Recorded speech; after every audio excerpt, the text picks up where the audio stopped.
कौरव और पांडवों का संघर्ष। महाभारत की कहानी कौरवों और पांडवों के बीच के संघर्ष से शुरू होती है। पांडव राजा पांडु के पुत्र थे और कौरव धृतराष्ट्र के पुत्र। दोनों भाई कौरव और पांडव एक ही परिवार के थे, लेकिन सत्ता और राज्य को लेकर उनके बीच से बढ़ता गया।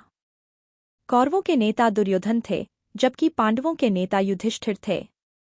कौरवों ने छल से पांडवों को उनके राज्य से वंचित कर दिया और उन्हें वनवास पर भेज दिया। द्रौपदी का चीधारण।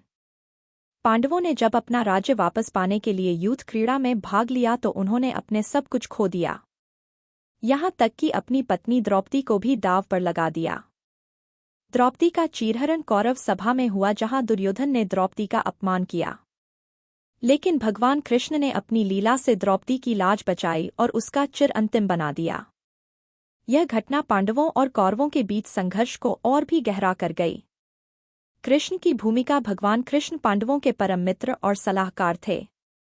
उन्होंने धर्म की स्थापना के लिए पांडवों की हर संभव मदद की। महाभारत के युद्ध में उन्होंने अर्जुन के सारथी के रूप में कार्य किया। युद्ध शुरू होने से पहले अर्जुन जब अपने संबंधियों के खिलाफ युद्ध लड़ने से हिचक रहे थे, तब भगवान कृष्ण ने उन्हें भागवत गीता का उपदेश दिया। गीता में कृष्ण ने कर्म, धर्म और भक्ति का संदेश दिया, जो आज भी मानवता के लिए एक महान मार्गदर्शक है। महाभारत का युद्ध कुरुक्षेत्र में पांडवों और कौरवों के बीच महान युद्ध हुआ।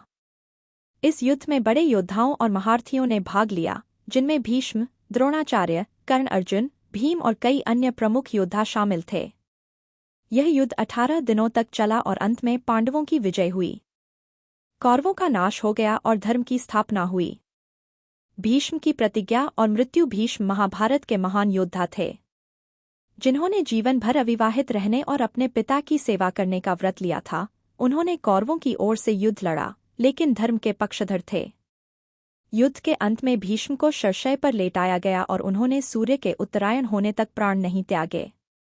उनकी कथा समर्पण, निष्ठा और प्रतिज्ञा का एक आदर्श उदाहरण है। 2 भगवान कृष्ण की बाली लीलाएं। द्वापर युग में भगवान विष्णु ने कृष्ण अवतार लेकर पृथ्वी पर अवतार लिया। उनका जन्म कंस के अत्याचारों को समाप्त करने और धर्म की पुनर्स्थापना के लिए हुआ था। भगवान कृष्ण ने बचपन से ही अपनी लीलाओं के माध्यम से लोगों का मार्गदर्शन किया और धर्म की स्थापना की। कृष्ण का जन्म। भगवान कृष्ण का जन्म मथुरा के कारागार में हुआ था। कंस, जो मथुरा का राजा था और कृष्ण का मामा था, ने भविष्यवाणी के अनुसार कृष्ण को मारने का प्रयास किया, लेकिन भगवान ने अपनी योगमाया से कंस के सारे प्रयास विफल कर दिए। जन्म के बाद वासुदेव भगवान कृष्ण को मथुरा से गोकुल ले गए, जहां नंद और यशोदा ने उनका पालन पोषण किया। बाल लीला। भगवान कृष्ण ने गोकुल में अपनी बाल लीलाओं के माध्यम से लोगों का दिल जीत लिया। उन्होंने माखन चोरी की, गोपियों के साथ रासलीला की और अनेक चमत्कार की है। उनका बचपन बेहद अनोखा और चमत्कारिक था। एक बार जब यशोदा माँ ने कृष्ण को मुंह खोलने के लिए कहा तो उन्होंने अपने मुख में पूरा ब्रह्मांड दिखा दिया, जिससे यशोदा को उनकी दिव्यता का आभास हुआ। कालिया मर्दन। यमुना नदी में कालिया नामक एक विशाल नाग रहता था, जो नदी को विषैला बना रहा था। भगवान कृष्ण ने नदी में कूदकर उस नाग का दमन किया और उसे वहां से भगा दिया। यह घटना उनके शौर्य और करुणा को दर्शाती है। गोवर्धन पर्वत उठाना। एक बार जब इंद्रदीप ने गोकुलवासियों पर क्रोधित होकर मूसलाधार वर्षा शुरू कर दी, तब भगवान कृष्ण ने अपनी छोटी अंगुली पर गोवर्धन पर्वत उठाकर सभी को बचाया। इस घटना के बाद गोकुलवासियों ने इंद्र की पूजा छोड़कर गोवर्धन पर्वत की पूजा करनी शुरू कर दी। इस लीला से कृष्ण ने अहंकार और शक्ति का सही प्रयोग सिखाया। सुदामा और कृष्ण की मित्रता। द्वापर युग की एक और महत्वपूर्ण कथा भगवान कृष्ण और उनके मित्र सुदामा की है। सुदामा भगवान कृष्ण के बाल सखा थे और वे बहुत गरीब ब्राह्मण थे। एक बार अपनी गरीबी से परेशान होकर सुदामा कृष्ण से मिलने गए, लेकिन वे केवल अपने मित्र से मिलने के लिए ही गए थे, न कि किसी सहायता के लिए। सुदामा के पास कृष्ण को देने के लिए कुछ नहीं था, इसलिए उन्होंने अपनी पत्नी द्वारा दिए गए थोड़े से चावल को कृष्ण के लिए भेंट किया। भगवान कृष्ण ने सुदामा के प्रेम और भक्ति को देखकर उनका सम्मान किया और उनके बिना कुछ कहे ही उनकी गरीबी को दूर कर दिया। जब सुदामा अपने घर लौटे तो उन्होंने देखा कि उनका घर धनधान्य से भर गया था। यह कथा सच्ची भक्ति और प्रेम की महानता को दर्शाती है। 4 राजा नल और दमयंती की कथा। द्वापर युग की एक और प्रमुख कथा राजा नल और रानी दमयंती की है। नल निषद देश के राजा थे और दमयंती विदर्भ की राजकुमारी। दोनों ने स्वयंवर के माध्यम से विवाह किया, लेकिन राजा नल को एक समय अपने राज्य और सब कुछ खोना पड़ा क्योंकि उन्होंने में अपना सब कुछ दांव पर लगा दिया था।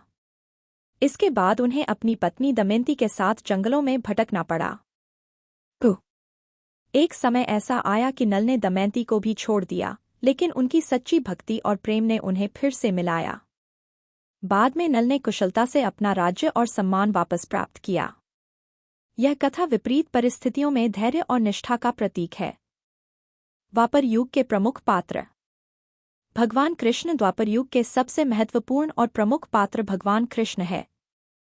वे भगवान विष्णु के 8वें अवतार थे और उन्होंने धर्म की पुनर्स्थापना के लिए अनेक लीलाएं की। उनकी शिक्षा और भागवत गीता का उपदेश आज भी मानवता के लिए अमूल्य है। अर्जुन महाभारत के नायक और पांडवों में से एक थे। वे भगवान कृष्ण के प्रिय मित्र और शिष्य थे। अर्जुन महान धनुर्धर थे और महाभारत के युद्ध में उन्होंने महत्वपूर्ण भूमिका निभाई। भीष्म महाभारत के प्रमुख योद्धा और कौरवों के पक्षधर थे, लेकिन उनके मन में धर्म के प्रति निष्ठा थी। उनका बलिदान और प्रतिज्ञा महाभारत की कहानी का मुख्य भाग है। दुर्योधन कौरवों का सबसे बड़ा भाई और महाभारत का प्रमुख खलनायक था। उसका अहंकार और लालची महाभारत की युद्ध का कारण बना। द्वापर युग का अंत महाभारत की युद्ध और भगवान कृष्ण के पृथ्वी से प्रस्थान के साथ हुआ। भगवान कृष्ण के देहांत के बाद कलयुग की शुरुआत हुई, जो चारों युगों में सबसे अधम और पाप से भरा हुआ युग है। निष्कर्ष। द्वापर युग की कथा धर्म और अधर्म, न्याय और अन्याय के बीच के संघर्ष की कहानी है। इस युग में भगवान कृष्ण के अवतार ने धर्म की पुनः स्थापना की और मानवता को सत्य, कर्म और भक्ति का संदेश दिया। महाभारत की गाथा और भगवान कृष्ण की लीलाएं द्वापर युग के प्रमुख घटनाओं में शामिल हैं, जो आज भी मानव जीवन को दिशा दिखाती है। चौथा है कलयुग। कलयुग की कथा एक बहुत ही गहरी और महत्वपूर्ण पौराणिक कथा है, जो हिंदू धर्म में प्रमुख 4 युगों में से एक है। हिंदू धर्म के अनुसार 4 युग होते हैं: सत्ययुग, त्रेता युग, द्वापरयुग और कलयुग। कलयुग चौथा और वर्तमान युग है, जिसे सबसे कठिन और अशांत युग माना जाता है। आइए इसे विस्तार से समझें। कलयुग का प्रारंभ। कलयुग की शुरुआत महाभारत की युद्ध के अंत के साथ मानी जाती है। जब भगवान श्री कृष्ण ने पृथ्वी से अपना अवतार समाप्त किया और स्वाधाम चले गए, तब कलयुग का आगमन हुआ। इस समय सत्य और धर्म का पतन शुरू हो गया और अधर्म, पाप और नैतिकता का ह्रास होने लगा। महाभारत के अनुसार कलयुग का प्रारंभ भगवान श्री कृष्ण के चले जाने के बाद हुआ।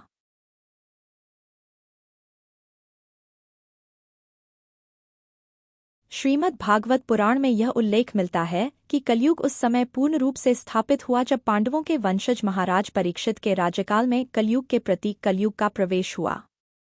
कलयुग और महाराज परीक्षित की कथा। महाराज परीक्षित अर्जुन के पुत्र अभिमन्यु के पुत्र थे और पांडवों के वंश को आगे बढ़ाने वाले थे। एक समय कलयुग धरती पर विचरण करने लगा। कलयुग ने देखा कि परीक्षित जैसे धर्मनिष्ठ राजा के राज्य में उसे पैर जमाने का मौका नहीं मिलेगा। एक दिन राजा परीक्षित शिकार के लिए वन में गए। शिकार करते करते वह बहुत थक गए और प्यास से व्याकुल हो गए। वह एक ऋषि के आश्रम में पहुंचे। ऋषि समाधि में थे और राजा परीक्षित ने उनसे पानी मांगा, लेकिन ऋषि ने कोई प्रतिक्रिया नहीं दी। परीक्षित को गुस्सा आ गया और उन्होंने ऋषि के गले में मरे हुए सांप को डाल दिया। जब ऋषि के पुत्र ने यह देखा तो उन्होंने परीक्षित को श्राप दिया कि उन्हें 7 दिनों के भीतर तक्षक नामक सब द्वारा मृत्यु प्राप्त होगी। यह घटना कलयुग के प्रवेश की एक निशानी थी, जिसमें एक धर्मात्मा राजा ने भी अधर्म का आचरण किया। राजा परीक्षित की मृत्यु के साथ ही कलयुग का प्रभाव बढ़ता गया।